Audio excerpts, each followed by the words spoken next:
Hello everyone, good afternoon. I am Bindu Pillai and on behalf of Read Exhibitions, MAPIC India, I would like to welcome you all for today's session. Thank you for being here today.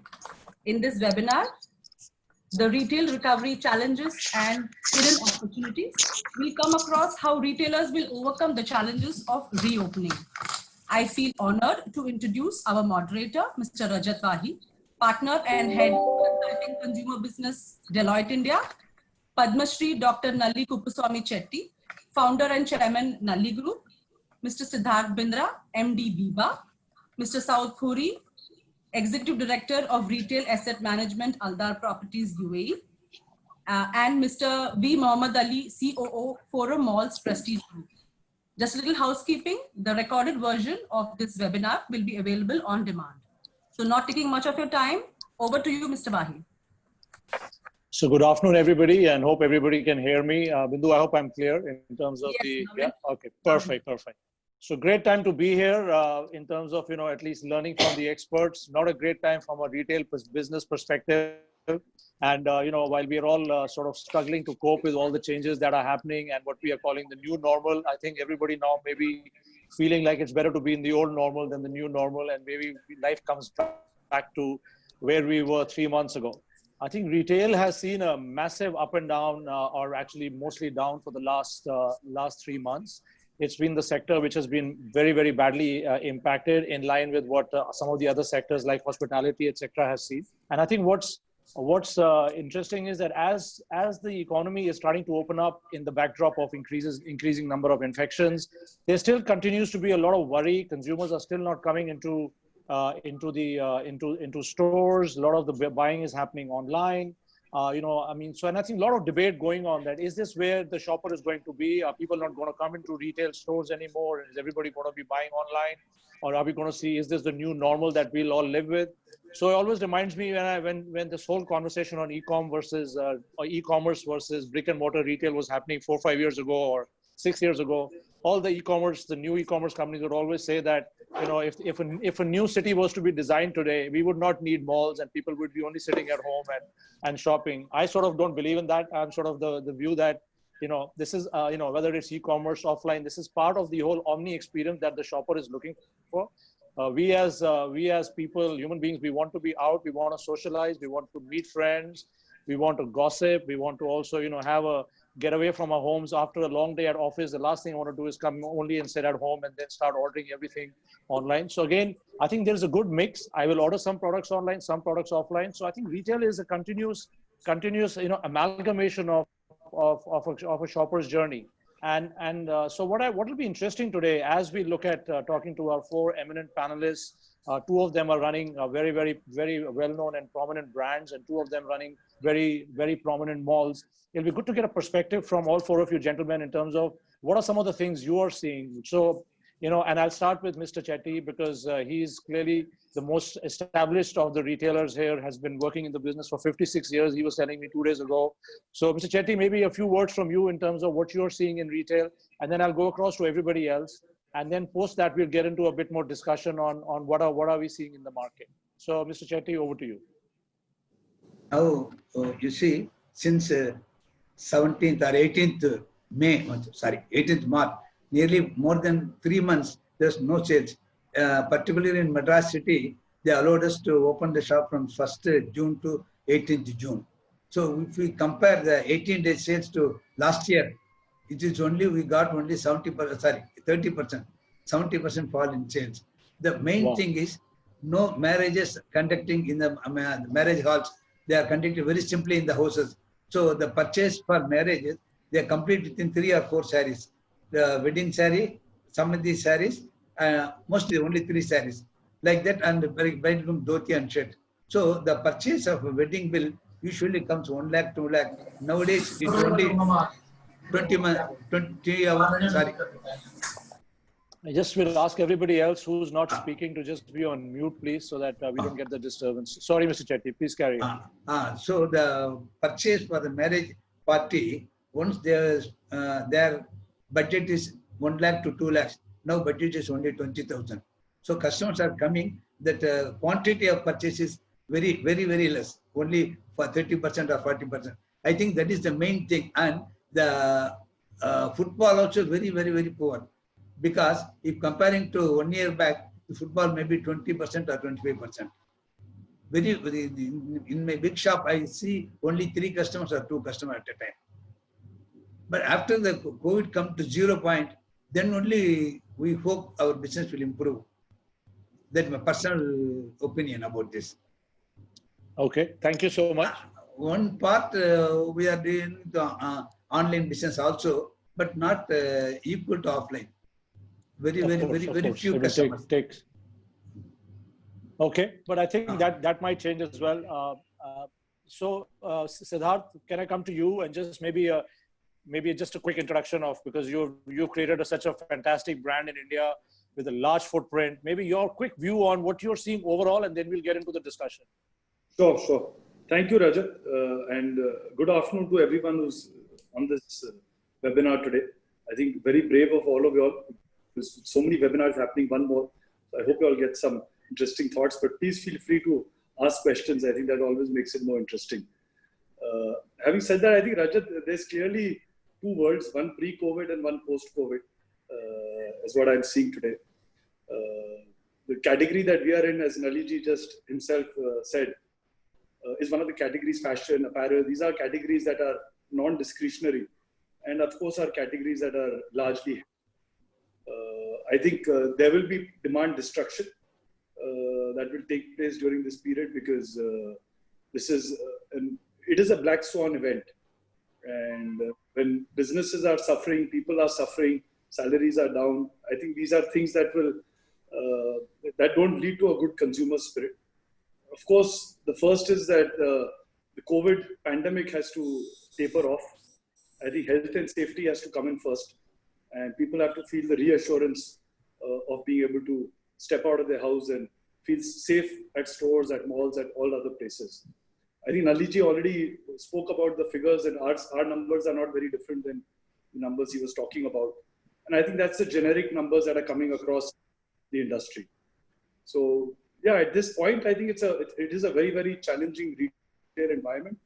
And I would believe as companies and brands, we should look at it from a longer perspective. This will last for some time, and people should be prepared for it.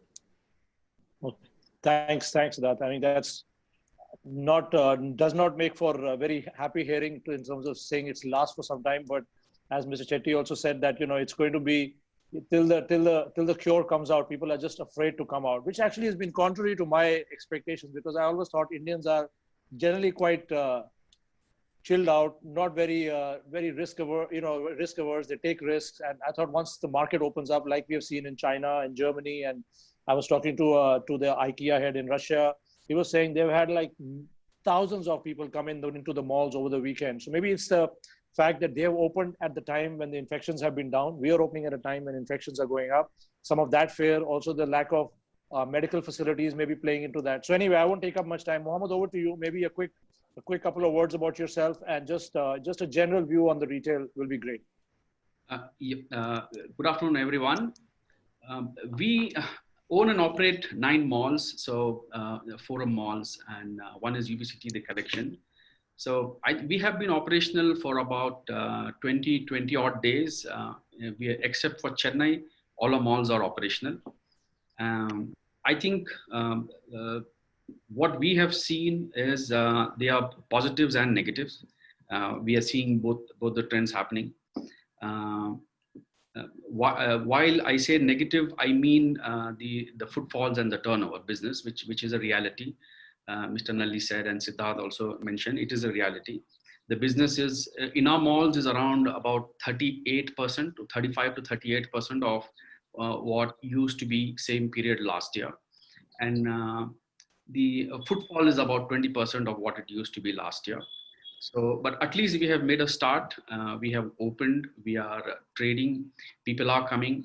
I think in about 20 days, we have received more than 100,000 people visiting our malls, and wow, and all of them buying. So we are seeing conversion is about 100%.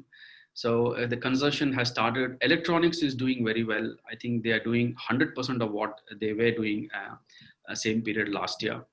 And so these are times where we have to probably focus on things that we didn't have time for before this period. And I think that'll be a good opportunity to look at and move forward. So really excited to work with my friends and my partners to take this forward. But that is where we stand. Thanks, Mohammed. Interesting to know. So there's, I guess, in this doomsday scenario, you've got to take the positives from it and sort of build on that, right? I think the positive thing, everybody's saying at least the economy is open, people are coming back. Once they come back, it'll only increase, right? Yes. Saud, just coming over to you, just maybe a quick introduction. Also, just tell everybody that where you're dialing in from, and then just a view of your part of the world, just a quick view of your part of the world. Sure. Good afternoon, everyone. Thank you for having me in this great session. We're around 1:30 p.m. here, so 1.5 hours behind India. Aldar Properties is one of the largest developers in Abu Dhabi, based in the UAE. We represent over 550,000 square meters of retail space with 30 properties under ownership of Aldar. We have different categories of our properties, from super regional all the way to food and dining destinations to even smaller community retail neighborhood malls. What we've seen over the past couple of months since COVID is 3 stages: one, pre-closure, and then second stage, which is closure, and the third stage, which is post-closure. And today, obviously, recently here in Abu Dhabi in the UAE, we've announced measures of opening the malls. Our malls opened since the 2nd of May, and since then, gradually, we've seen gradual improvement of customer feeling more comfortable to come out and go to shopping malls. And the main reason behind that, and I think one very important part, which is the government role of implementing all the very, very strict guidelines of safety. And I think a collaboration between all landlords and the economy here with the government plays a very important role in getting back the customer and the clients feeling safe to go back out, ensuring that all the other measures are in place. Obviously, in the retail space, I would say anything that keeps you busy at home today is doing very well. Categories such as furniture, electronics, toys, books, are doing even better than expected, while others such as fashion, shoes, and maybe F&B is still struggling. But we are working and monitoring and trying to implement things that slowly will improve that over the future. But definitely retail won't be the same, and we need to think out of the box. Okay, so that's so leading from that question, retail won't be the same. And so I'll start with you this time.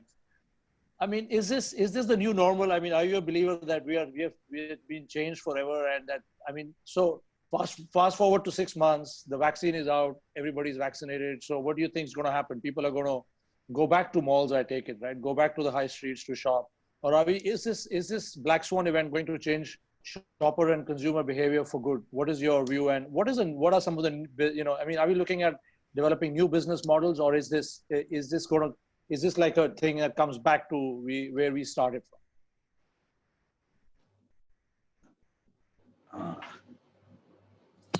I take that in 2 parts. The first being what happens post the vaccine or post treatment, etc. like that. I think things will pretty much come back to normal. Once there is safety, consumers will start coming back, and there is no substitute to offline shopping. I don't think you can build a new city without a mall or without high street stores. Human beings enjoy the experience, and part of the shopping is the experience, and high streets and malls definitely provide that. So I think that will be an inflection point whenever that happens, which will bring about normalcy at a very, very fast pace back. Having said that, today, post-COVID, everything is disrupted, and I would actually suggest things that aren't disrupted in that sense, companies should relook at them. So when we look at Biba in particular, everything needs to change. And I can talk of about a few things. Products, for example, I mean, that would go for all companies. So if there are no weddings, you don't need very heavy products. There's more of casual wear. that will sell. There is more of work from home. There are all those kind of products. What does a work from home product entail? What are customers looking for? People want stylish yet comfortable products. So, those are the things that product portfolios will have to evolve. During the lockdown, we came out with the sleepwear product offering. And we've had a very good response to our sleepwear range. So, I think those are the things that companies and brands will have to evolve on product. Technology, I think, like Mohammed was saying, this is the time we've got to catch up on everything that we've all wanting to. And I think adoption of technology at companies is extremely important. And this technology has today become a part of the way we work. Imagine, we would never have thought that we'd be doing a webinar like this. Absolutely. And it's all just changed in a matter of few months. So, those kind of things. Deliveries, the mode of delivery. Today, COVID has brought about a tectonic shift, I would say, on the e-commerce channel. There will be a graph line pre and post COVID for e-commerce. Brands and stores. Do you think some of that will come back? I mean, do you think that a lot of this business which will go to e-commerce, and I'm not saying in a negative or positive way, because it's great for e-commerce, and I think e-commerce really needed a boost in India, and this is the proper time to get that. But do you think some of that will come back? Or, I mean, is it going to grow the category, or is it going to be a cannibalization? Is it going to be a compete, offline versus online? Medium to longer term, it will grow the category, because many people have come on to the online channel even for the first time. So they will get comfortable and it will grow, because once things are normal, this is only providing more access and easier access. Sure. Eventually, it will grow the. Today, it's providing a parallel way of doing it, and I think a high level of safety. All those adoptions of e-commerce, technology, even supply chains. I mean, fashion brands have been running supply chains with 8 months, 10 months. You're planning your range 1 year in advance. And today you have situations where 2 months, 3 months of zero business. So I think supply chains will have to evolve. You can't plan things so much in advance. It will have to be much closer to the market. I would say organization structures have to evolve. Speed of execution for all of us at our companies will have to be vastly different post-COVID than pre-COVID. So lots of things. I think the way we all work, today we are all working absolutely effectively. Most of the operations have started across most companies, and mostly people are working out of home. I mean, this was something unthinkable 4 months back. And then, I think all these things are going to change. And of course, we have the health and the pandemic issue today, but some of these things may change even for the better over the longer period. Even for the future. Okay. Yes. Mr. Chetti, coming to you, just your model is a very established, retail business, offline business. People want to come and touch the saris, the expensive products, feel and enjoy that. How do you see this impacting your business? And what is do you think there will be a new way of selling Nalli saris, which will be mostly through experience or people coming to home to showcase the product like a home service? Are you looking at new business models as well in your business? Yes, already when we started our business around 1928, my grandfather used to take the saris bundle on his head, and he used to go to houses and deliver the saris. My father, he used to cycle, he delivered the saris. After that, I came to business. My people, that is sales people, used to go and see the customers and invite them. He will show the new designs there. Now, almost all customers, they want to come to shop. They want to see all the saris, because there are in our shop, in any shop, if there is 10,000 saris, each and every item will be different. So they want to see all the saris. So, and they want to feel that quality also, the real color. So they want to buy in a retail shop personally after seeing the saree. One experience for me, which happened in London. Myself and my friend went to London. We stayed there more than a week. We bought so many books. So when we are coming back, we need for me and for him, 2 boxes. One of my friends took me to the Oxford Street one shop, this ordinary side shop. But his system is, he's coming and showing the catalog. You have to select from this catalog, and I will bring that particular pieces. So 1 or 2 items I selected, but it's not possible. It was I feel not comfortable. Then I went to the ordinary shop. We saw all the pieces and selected food. So some customers maybe like me. They want to see all the varieties.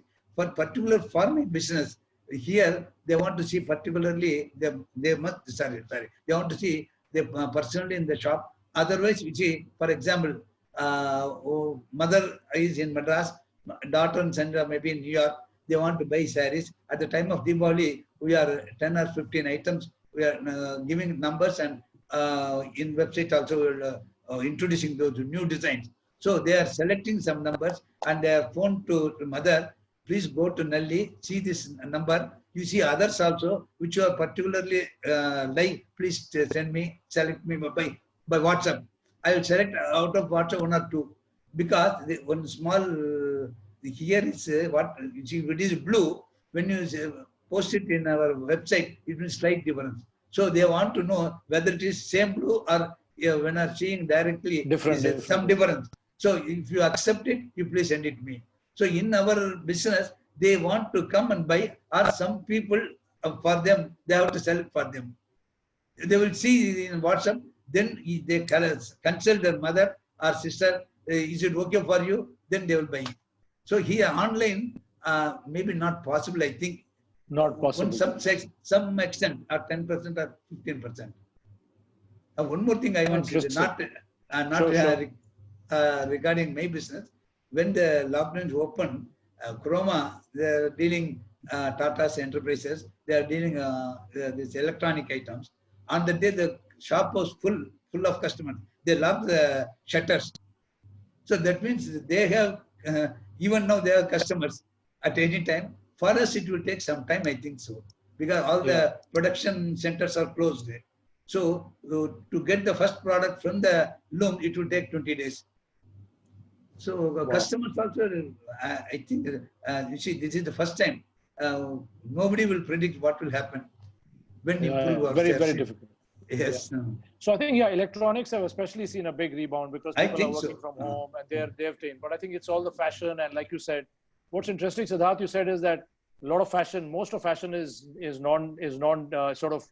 discretionary, and people are sort of not, But I would have thought some of the fashion has almost become like a non-discretionary spend now. You need to even at home look good, but clearly there is a big difference in the way people are shopping. And I was talking to a retailer before this call. He was saying people only buying tops, not buying bottoms, and clearly, all of us wearing shirts, shorts and t-shirts. So Mohammed, coming to you on this, I'll just get Mohammed in, sir. You guys run malls, right? So your business model cannot go online in any case, where you go completely online, because you're a real estate player, in the sense that you create these beautiful environments for shoppers to come and have a nice day out, and then also shop and then eat and then watch a movie. It's a whole day entertainment, right? So how do you see the model evolving? I mean, do you see this as a permanent thing, and people will come to malls less, or do you think this is also going to change? I mean, are you looking at a different business model from where we are today? Personally, we debate this and discuss this a lot internally and with our customers. We have to answer the question. No, I don't think so. This will last long, and it's a temporary phase. We have to understand, or maybe we have to separate shopping from buying. So what Mr. Nalli just mentioned, what was happening in Chroma was buying. So buying is more of a planned activity, and it's a needs-based buying. Like, you buy things that you need. Whereas the shopping, which happens in malls and which has been happening all over, it's largely impulsive, and it's a want-based shopping. So people need to, like I heard once, a wise man once told me that if people bought only what they need, then the economy of the world will collapse. And I think past a few months, we all have been forced into this action, and we all are buying what we only need to survive, the physiological needs as such, or anything which supports the physiological need, cooking and everything supporting the cooking and so on and so forth. So, and we are seeing the economies are collapsing. So we need to move into the want-based shopping. We need to move into the impulsive shopping, which can happen only when people come out. So there are many things that you would see and decide to buy. So you leave home thinking about something else and you buy something else. So shopping, largely shopping malls all over the world, even in Middle East, amazing, beautiful malls, large sizes. So you go there, you see things, you want things instantly, and then you buy. So currently it is buying happening and shopping is not happening. I think that will change. Reason being, we are people, like you yourself mentioned, Rajat, that we are people dependent. We need people, we need to go out. You can't be, stuffed in a space for too long. You need to get out, and that will happen because it's the fear, which is an uncertainty, which is there about this pandemic, and then people are confused. Now, what will happen is after some time, people will adopt this pandemic. Hopefully there will be a cure, but with or without a cure, I think people will adopt this. Like in Bangalore, everybody's out. We all are working. We have adopted. There are new normals. Yes, there are precautions, but we have all adopted and people are coming. The 100,000 plus footfalls that happened in our mall and the business that happened in our mall. So it is all a result of that people all are adapting. So we will move from that. From the safe zone, and when people feel that malls are a safe place.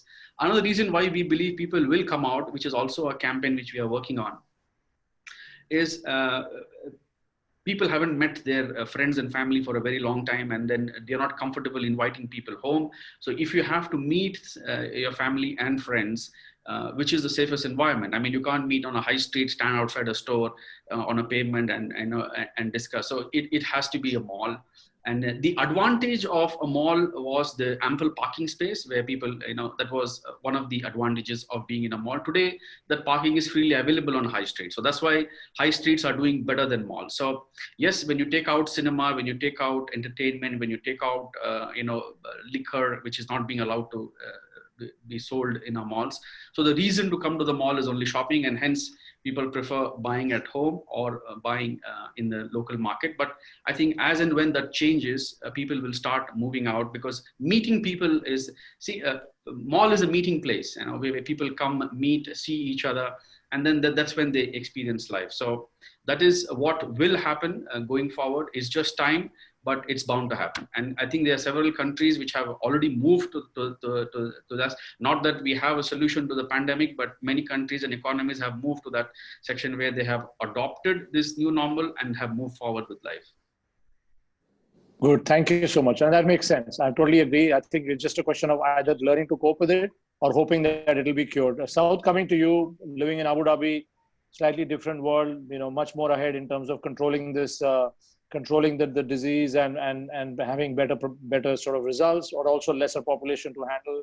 India is, is a big country with lots of people. So just your thoughts on, are we going to see a new mall? I mean, are you in Abu Dhabi and Middle East seeing that malls will disappear? People will start, only shopping on high streets and maybe shopping from home. Are you guys looking at new business models for yourselves as we speak? Yeah, I mean, from what I've seen, look, I think what I think is the world has taken a break, right?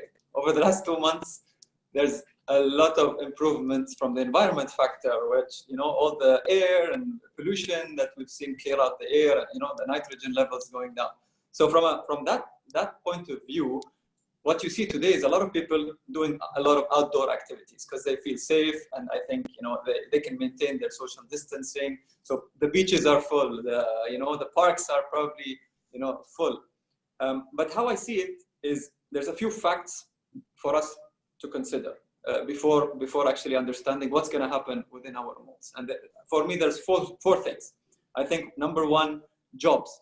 A lot of jobs will be lost and have been lost over the past, couple of weeks and months, which will impact, in the shorter term, the economy in terms of, whether buying or shopping. And that then trickles down to travel as well. So since the borders have been closed across all of the countries, we need to see, less tourists in each of the, this will happen across the globe. So less tourists will be coming into the country. So how can you cater to the community around you and try to fixate to that? You've seen a lot of a spike in usage of digital technologies, as we mentioned, where electronics have boosted in sales. which means a lot of people are starting to adopt online platforms and buying and trying to. So whoever didn't know how to use that previously is now aware and knows or how to use that.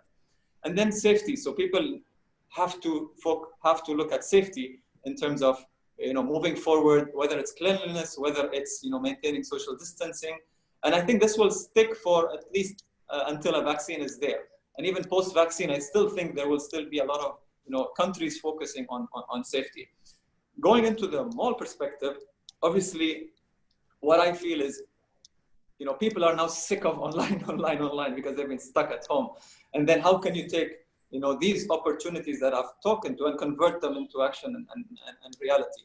So people will want to physically go and touch and feel and buy stuff, I think, after it. So we've seen that in the latest, since we've opened, a lot of people have started to just get out of their house and try to go and buy things.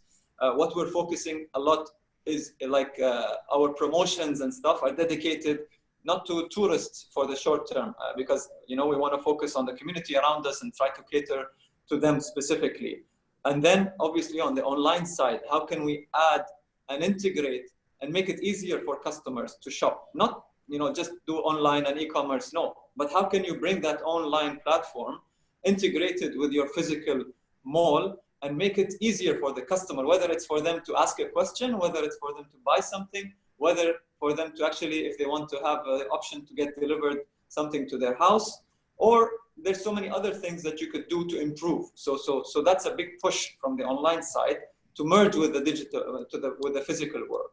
And then safety, I think is the biggest thing that we need to focus on, is to think. So some of the measures that the country has taken is drastic in terms of, putting the medical facilities. Abu Dhabi has done, I think this is the only country in the world that's doing every single shopping mall in the UAE, in Abu Dhabi is being tested, all their staff. So we have around 9,000 staff in our portfolio of malls, and every single one gets tested every 2 weeks. So this is like a massive thing that the government is doing to make sure that anyone who is tested positive is, captured and kept at home for the thing. And then this is what gives the customers the confidence that, I feel safe going to Yas Mall because I know that every staff in that mall is tested. And I think it makes that psychological difference, and at the same time gives people, that safety element to go out. Thank you. That's obviously, it's a really good to see the kind of things, and maybe lots for India to learn from some of these areas as well. Given our resource challenges, we will always be there. Siddharth, coming back to you. So, okay, we're talking, Saud mentioned online, Mohammed mentioned online, Mr. Chetti mentioned, partly online. So what is your view, and what is the importance of Omni now? And has this crisis forced people to get onto Omni in a big way? Because in the past, it was always discussed, but it was always an afterthought. Yeah, we'll sell some products with online channels, but rest we will get everybody to come in store. Has this changed your view on that? And are you accelerating your Omni channel, especially your online business a lot? Rajat, I believe there is no other option, really. For us at Biba, in fact, pre-COVID, that was around end of November itself, we had closed up on our omni-channel strategy and started executing it. COVID has, of course, made us accelerate our execution even much faster. I think a consumer is a consumer. And what percentage of your business pre-COVID was coming online, and what is it coming today? I mean, today obviously being different, but what do you expect it to be post opening up? See, pre-COVID, we were around 20% online. Currently, for the month of May, June, and July, I think I would be at least 50-60% online.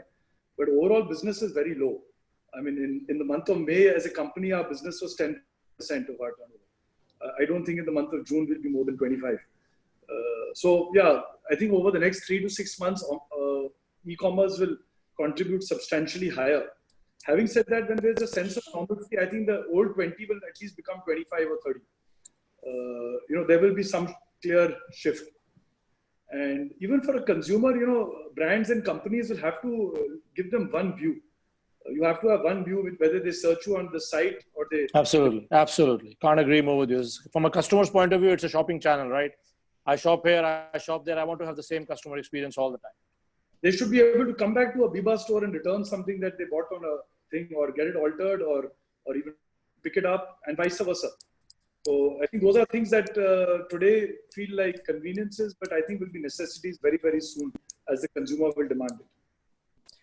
And one of the things we are hearing from the Chinese, from our Chinese colleagues as well, is that in the past, online was only looked at for pricing and mostly value. But today, the online shopper is also looking for good customer experience. So you have to really create a good experience, education. You know, you have to really take them on, because it's no longer just about shopping. So, and that may be a change that may be there for a while. Are you looking at other technologies in your business, AR, VR, a lot of stuff in store to, you know, like ordering on, you know, endless aisles where you just go press the buttons, contactless? Are you guys looking at some of those technologies as well to bring those into your offline businesses as well?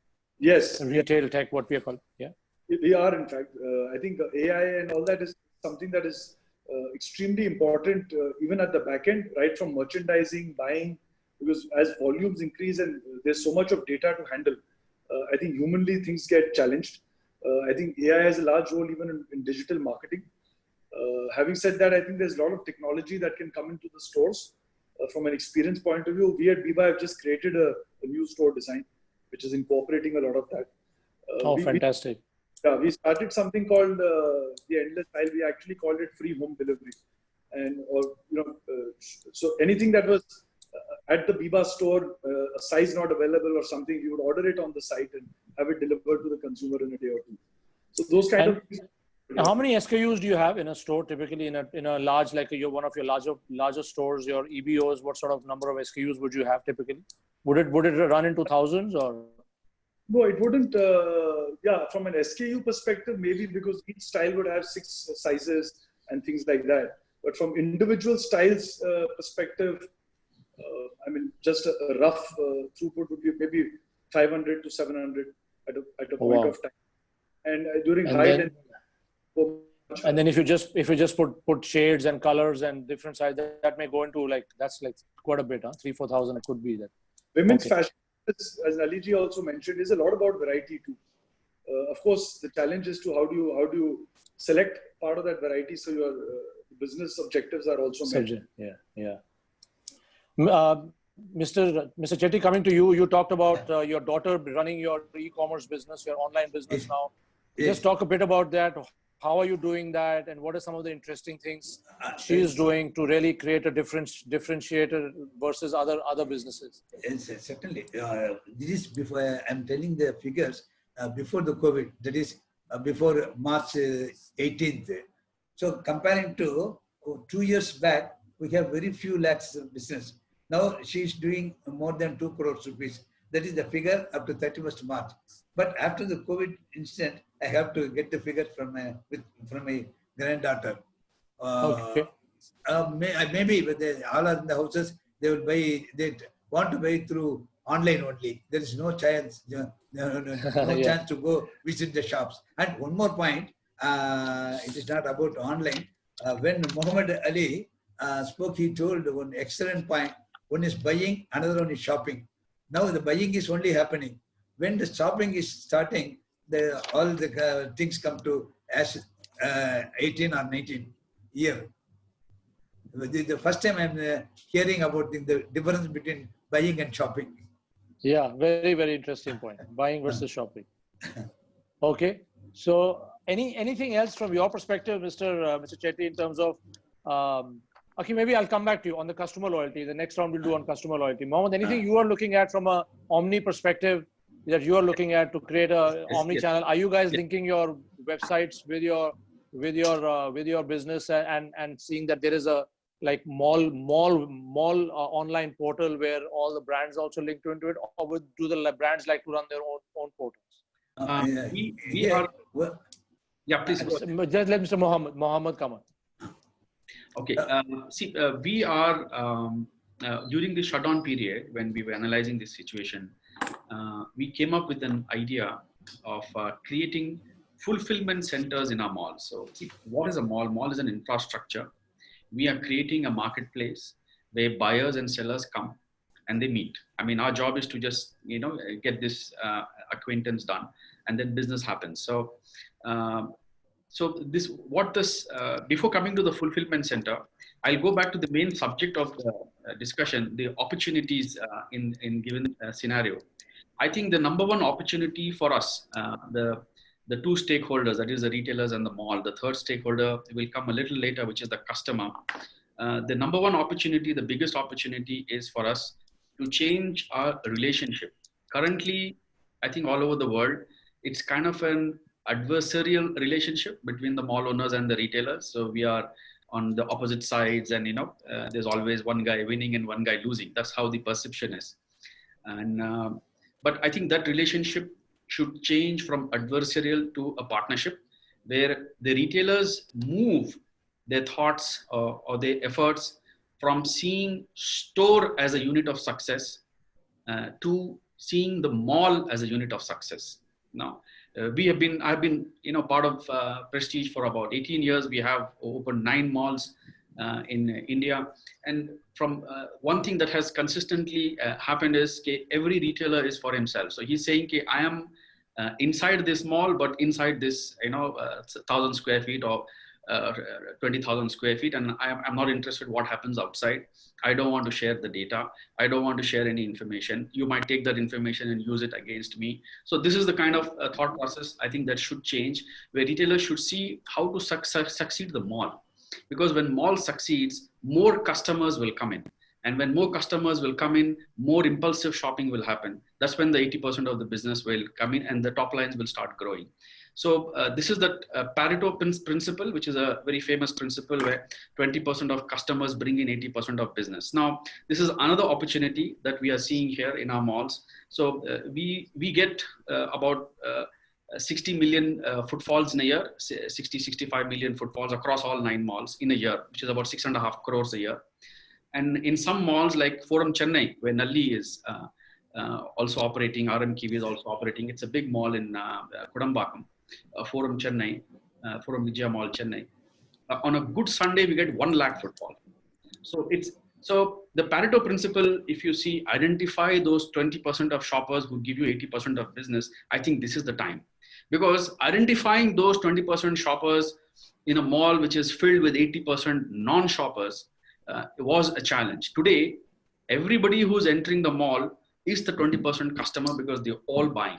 So this gives us an opportunity to start connecting with them, use technology in understanding them, and establish relationships. So this is the second advantage. Now I'll come back to that omni-channel, the last point. The fulfillment center is an infrastructure which will require investment, which we are willing to do, wherein we will take a sizable portion in the mall, in the basement, or we will have to even take from a retail store, maybe about 20,000 for a large mall.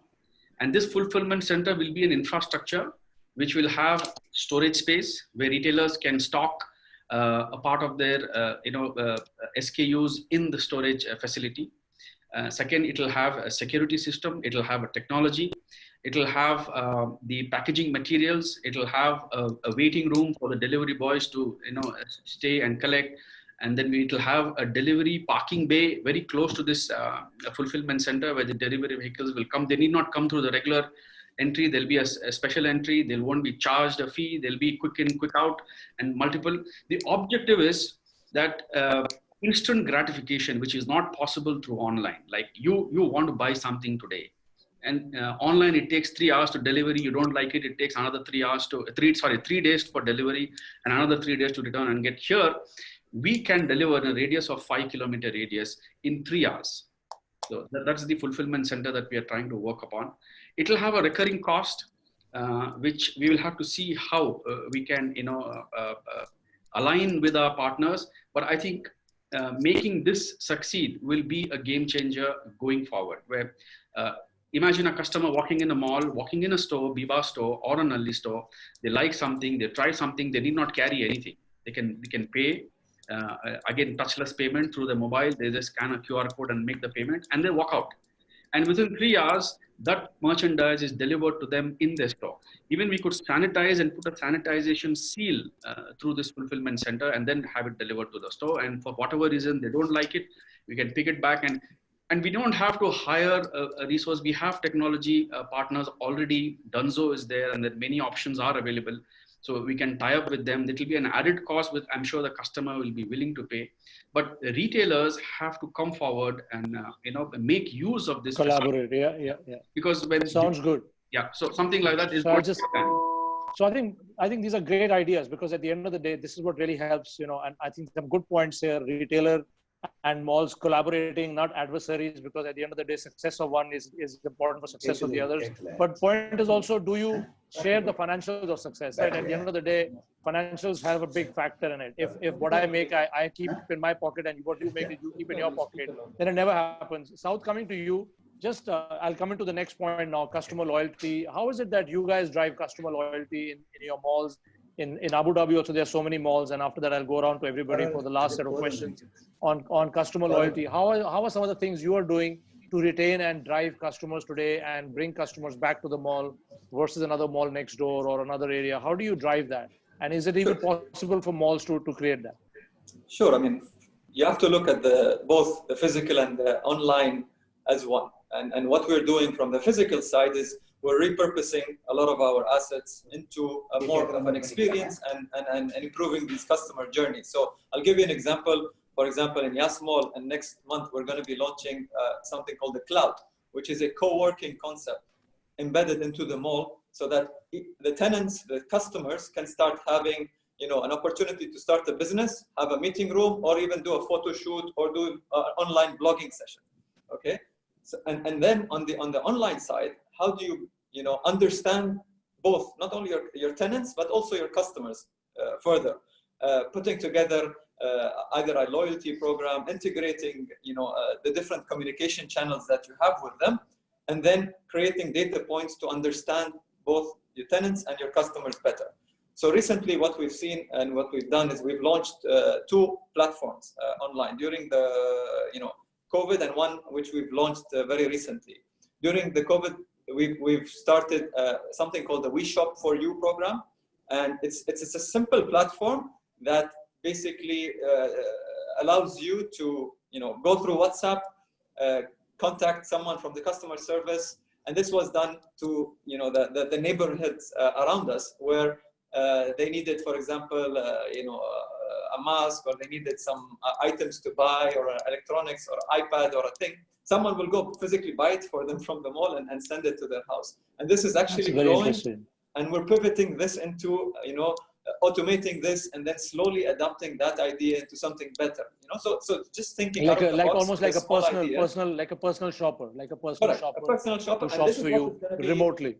Yeah, this is what it's going to be coming up to in the future. So you start with a very small idea, and this could potentially grow in the next 5 years into something very big and big. Now, this is the We Shop for You program that we launched. The second is the loyalty program, where you're asking on. So we've partnered with Etihad Airlines, which is the largest airlines in Abu Dhabi, and we've been working with them for quite some time now to launch a very seamless points program where customers can actually utilize their air miles that today they're not flying into shopping, and or use their buying opportunities to convert them into flying points. And I think today the biggest program and the big incentive for a loyalty program is to fly. And if you link these two together, you have a massive link between flying and shopping. And you can then see customer redemptions, you can see people earning or burning points into different activities, understanding what they do as well, and then offering different experiences for them as well to enhance that. And this has been a very, very successful program that we've recently just done. Fantastic. Some great ideas there, and maybe Mohammed, for you to take some of the learnings from there in terms of this personal shopper is a great idea. Siddharth, coming to you, loyalty. How do you build loyalty in a time like this? Everybody says that brands which are taking care of their customers right now will be very, very, will get rewarded by customer loyalty. Is there anything known as customer loyalty? Your customer is just looking for a best deal and moving on. And then I'll come to you also, Mr. Nalli, in terms of customer loyalty and how are you doing that? So Siddharth, over to you. Rajat, I'm just going to take a slight deviation, and I think just respond to it first. And I'm seeing a lot of the questions also. I think people are wanting to know about brands and malls there. So I think first I must take this public opportunity to compliment Mohammed, as well as the forum malls, I think one of the first people who took a holistic view of the situation and actually gave a rental waiver. I think there's one of the few malls that on day one, when they asked people to open, I think they opened with a 90 or 100% occupancy. I know I opened every store in the forum mall on day one without actually having a closure, because I knew the intent was fair. Yeah, I think it's a very big challenge, because for me as a brand, 40% of my sales come from malls, and for malls, brands are essential. So it's a marriage that has to work, and you can't fight for too long. But there has to be a holistic view on a financial take. I mean, this is a situation where everyone is trying to survive. We are also saying, I think there is survive, revive, and thrive. This is a survival mode. And in states like Maharashtra and all, there are 3 months where the malls are shut. You have 75% of your year left. I don't think you do more than 50% of business. Malls have started at 10%. And if you are at 40% revenue for the year, I don't think any person can pay 70-80% of rent for the year. So it's a situation where everyone will have to take hits. It's a painful situation, and I think brands and malls will have to find the right midway, and the faster they do it, I think the better it is for both of them, because we have to coexist and we have to grow together. The brand has to make the mall successful. The mall has I totally agree, and I don't even know why the situation is there, and why does it take a crisis for malls, and because at the end of the day, if a mall drives more footfall, it helps the brand. If the brand is able to get more people in, it helps them. So in a way, it's absolutely a no-brainer. Yeah, Rajat, but there are clear examples in the market. You have a forum mall where most brands have opened up, and then you have malls where 50% brands haven't opened up. So I think people have to take a holistic view also, and I think that's what most of the questions I think were being done. And yeah, I think brands also can't use this as an opportunity to start making money or reset their entire terms of engagement. But I think a short-term change of a win-win situation for all, which no one will win, but I think everyone will survive. Just coming back to your loyalty point, I'll be quick. I think consumer connect and consumer loyalty is, I think, the essence of building a brand. I think one has to be able to connect with the consumer for you to start building with the consumer. You have to be constantly relevant. I mean, a brand like us, which is say 30 years old, and other brands that are older, have had many cycles of reinvention and connect. Connect comes through many things. I think today's safety is very, very important. So all of us as brands have to create a very, very safe environment. Product connect, I think marketing and messaging connect, being relevant also, and making it very easy for consumers to shop from channels that they like. So, all these things together help build customer and brand loyalty. So it's a very prime area. It's a key area that one should focus on. And I think a great time to really build those relationships longer and longer. So I'll finish now. I think we are running out of time. I'll just finish with Mr. Chetti as the last one. What are you doing some of the interesting things for customer loyalty, sir? Customer loyalty to try and retain your customer. Loyalty, I have told what is happening in our organization. So regarding customer relationship, Nalli has a history of generation. Our customers belong to 4 or 5 generations. Some days I met the grandmother, mother, and daughter. One day, members of 4 generations came to my shop. By then, my son, my grandson, also with me. The oldest woman said that the parents bought her saree from Nalli, and the tradition continues up to her great-granddaughter. That occasion was to buy wedding saree for the great-granddaughter. Likewise, we have 3 generations of employees, 3 or 4 generations of suppliers. Hence, a sentiment of Nalli naturally works out with them. My father, Nalli Narayan Sam Chetti, established a personal relationship with all the customers, and I continue it with love and care till date. When normality returns, all my customers will come back to me, because to them, Nalli is not a business house, but a family.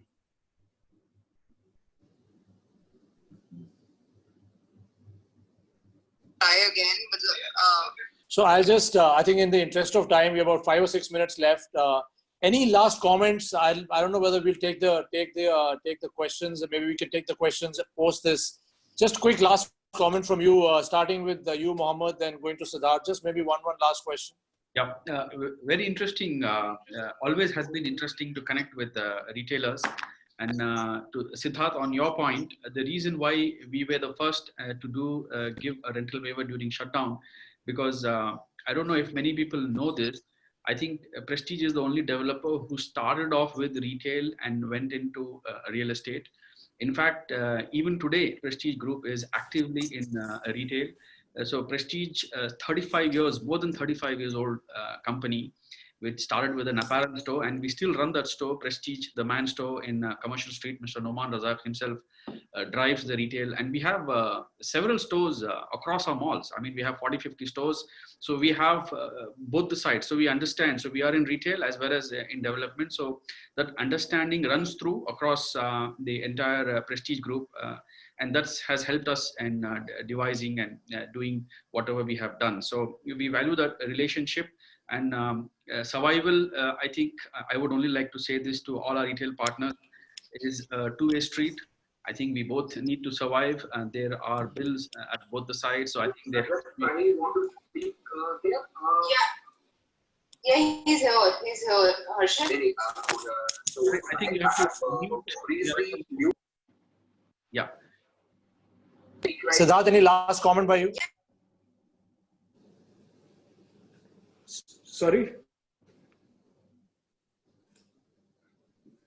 No. Last comment by you. Yeah.